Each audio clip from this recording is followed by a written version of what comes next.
मित्रांनो नमस्कार. कायदेशीर माहिती देणाऱ्या माझ्या युट्यूब चॅनल मध्ये तुमचं स्वागत आहे. आजचा विषय भागीदारी फर्मचं विसर्जन, डिझॉल्युशन ऑफ पार्टनरशिप.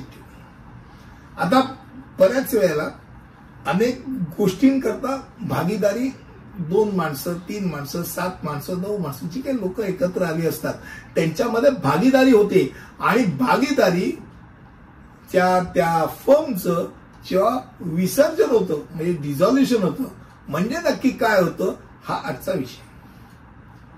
तर पहिली गोष्ट म्हणजे भागीदारी फर्मचं विसर्जन म्हणजे त्या फर्मच्या नावाखाली जो व्यवसाय आहे तो थांबवणे, संपवणे आणि फर्म कायदेशीर म्हणून तिचं अस्तित्व पुसणे किंवा त्याचं बंद करणे. यामध्ये सर्व दायित्व निकाली काढावे लागतात, मालमत्तेचं विसर्जन करावं लागतं, सर्व व्यवसाय संपुष्ट आणावे लागतात.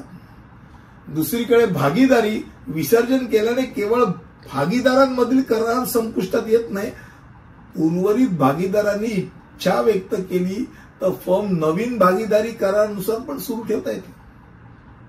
म्हणजे मला समजा धरून चला 4 जण आहेत, त्यातले 2 जण सांगितले आम्हाला नकोही तर ते एक्झिट घेऊ शकतात. जर उरलेल्या दोघांनी म्हटलं नाही आम्हाला चालू ठेवायचे तर ते त्यांचा जो मोबदला तो मोबदला देऊन त्यांना तुम्ही कल्टी मारा, तुम्ही तुमची बाहेर व्हा, आम्ही बघतो, हे होऊ शकतं.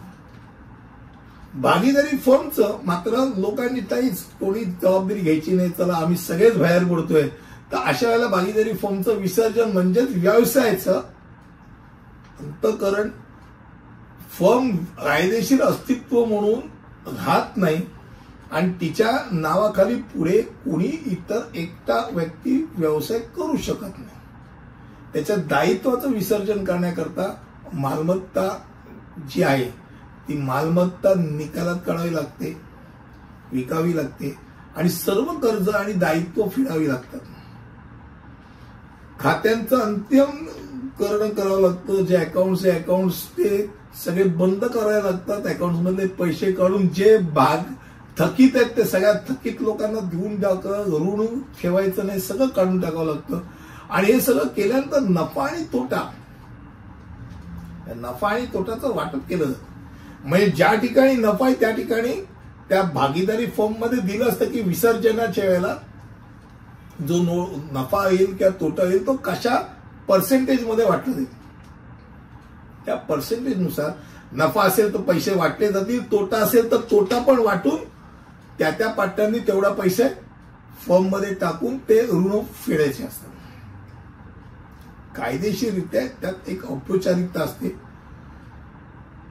प्रक्रिया असते. ती प्रक्रिया त्यांना कंप्लीट करावी लागते आणि खास करून अकाउंट्स म्हणा, ऑडिट म्हणा, हे सगळं करून एकदा तो सुपरस्टार संपला की मग तो खऱ्या अर्थाने पार्टनर म्हणजे भागीदार त्यातनं मुक्त होतो. आता भागीदारी फर्मचं विसर्जन का होऊ शकतं हे कारण काय असतं. त्यातलं सर्वात महत्वाचं आणि प्रामुख्याने कारण असतं की अनेक वेळा भागीदारी करणारे जे 2 भागीदार असतात, 3 भागीदार असतात, मित्र असतात, मित्रमैत्रिणी असतात, तरुण वयामध्ये भागीदारी सुरू केली असते. कालांतराने ते वयस्कर झाल्यानंतर त्यांना झेपत नाही तो व्यवसाय आणि मग त्यांची मुलं कदाचित दुसऱ्याच व्यवसायात पडल्यामुळे त्यांना हा व्यवसायात इंटरेस्ट नसतो. मग तो भागीदारी संपवणं हे एक सर्वोत्तम पर्याय होतो.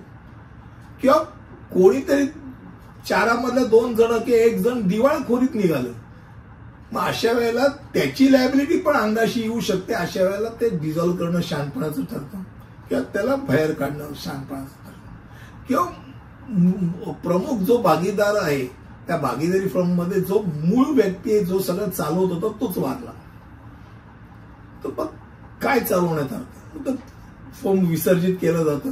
जर भागीदारांमध्ये भांडण झालं की व्यवसायावरती तू मैं बऱ्याच वेळा होते की तू आम्हाला लुटतोयस, तू फसवतोयस, तू फायदा सांगतच नाही, असलं काहीतरी झालं, मग अशा वेळेला शांतपणे तो भागीदारी व्यवसाय संपुष्टात आणणं हे गरजेचं ठरतं. आणि काही वेळेला कोर्टबाजी होते आणि कोर्टबाजी केल्यानंतर त्यांच्यात आर्बिट्रेशन क्लॉज असेल तर आर्बिट्रेटर नाही तर न्यायालय सदर भागीदारी संपुष्टात आणण्याकरताची प्रोसेस करते. आता ही संपूर्ण कारणमीमांसा झाली भागीदारी फर्म पार्टनरशिपचं डिझॉल्युशन जसं रजिस्ट्रेशन असतं तसं डिझॉल्युशन झाल्यानंतर संबंधित ज्या ज्या यंत्रणा आहेत, सरकारी यंत्रणा, त्यांना कळवणं गरजेचं असतं. हे डोक्यात राहू द्या. मला असं वाटतं कमी शब्दामध्ये मी तुम्हाला भागीदारी फॉर्मचं विसर्जन म्हणजे काय हे सांगितलं. पुढील विषयामध्ये असंच काहीतरी घेऊन येईल. तिथपर्यंत इथेच थांबतो. धन्यवाद.